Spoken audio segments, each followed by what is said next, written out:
Once again, there is an extensive public and private school network, mostly, well, I guess, in the entire existing developed areas. These are public schools, elementary through high school, as well as private schools. But as you can see, almost all of, I would say 75% of existing developed areas are within a walking distance to a school.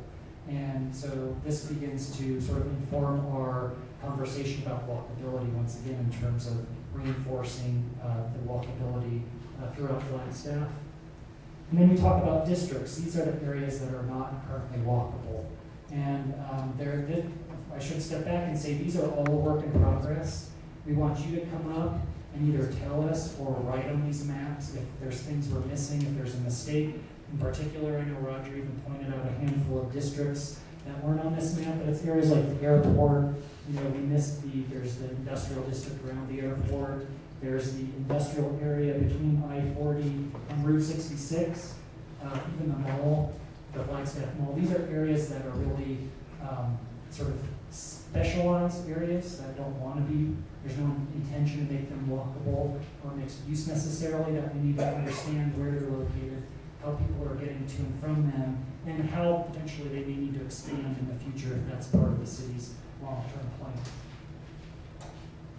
So existing, and then we look at these transformation of some of these areas into walkable mixed-use areas. You know, one of the big ones, sort of along Route 66, the 4th Street corridor, which I know is a element of another city project that's currently being initiated. So as we're continuing this conversation, we're going to look at sort of expanding the walkable nature of different areas throughout Flagstaff, walkable and bikeable.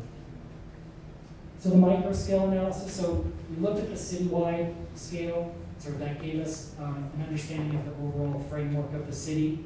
We're jumping down now.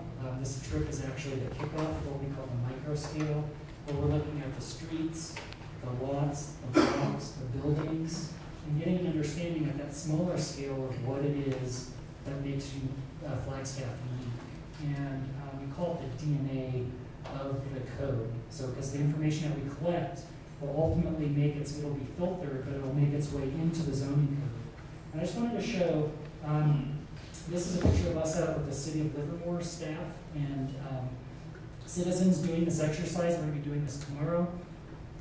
Actually going out and thinking about a place and looking at the places in Flagstaff from a much different perspective than a lot of people that participate in this are used to looking at places. And that will ultimately enable them to understand the code decisions. The sorts of things we're looking at: heights of buildings, setbacks, how high is the finished floor off the distance from the sidewalk up to the finished floor of these buildings. What is the depth of a porch that makes it functional? And I'm sure every one of you have seen the recently built projects that have a little 3-foot deep porch on them that kind of looks nice architecturally, but isn't functionally from a sort of aspect of defining the streetscape and activating the streetscape. And even just the ultimate size of these buildings, the depth of one of these buildings, and just architectural elements. And what these things begin to do, we not only look at, we'll look at residential areas like I just showed you, we'll also be needing to look at like the downtown, the mixed-use commercial areas, and other areas throughout the city that enable us to understand what elements make these different areas unique.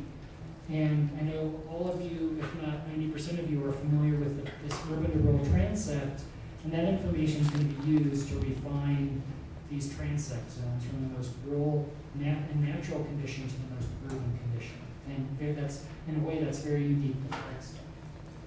And then there's just the general visual and photo survey. I'm going to throw some thoughts out there, and if something rubs you the wrong way with these next few slides, I want to hear from you. I'm actually going to, in these 5 slides in particular, I want a hand up and say, I kind of want to start getting some response back, because I wanted to throw some tough items out on the table for conversation, because I think we've kind of tiptoed so today around the really hard issues, and we've talked a lot about the easier issues. But this one's probably a pretty easy one. I actually feel that the downtown neighborhoods really cannot afford to be complicated. compromised anymore. I think there's been a couple of different types of compromise. There's some of the areas where there's commercial uses that have sort of creeped their way into the neighborhoods. And this building's actually, it's pretty nicely done, but it's sort of next to a residential building, so we just need to think carefully about what that means in terms of the future of these neighborhoods that people seem to really love, and what is the value of these as residential neighborhoods, and what is the role of commercial within these neighborhoods. And I think that's a really important question for us to understand. And the second aspect of this compromise is every city in the country did it. In the 1970s, they thought, oh, nobody's going to live in these historic neighborhoods unless we upzone them and they build apartment buildings. And so you get these really unattractive apartment buildings that are totally out of scale and character of these neighborhoods that really are a detriment to those streets and blocks. And so part of this zoning code process, unless I hear from you differently, is making sure that this creep and this compromise of these neighborhoods really is at a minimum, or is minimized. Good. Okay, second point. I think that Flagstaff, and I know that your housing group is talking about this, even the staff is talking about it, the city could do a much better job of providing higher quality housing choices for a wider range of people. And I guess what I see is the option here to buy a really nice single-family detached house. There's pretty good opportunities. But if you want to choose a slightly different lifestyle, if you want to live in a lot of the other housing that's being built,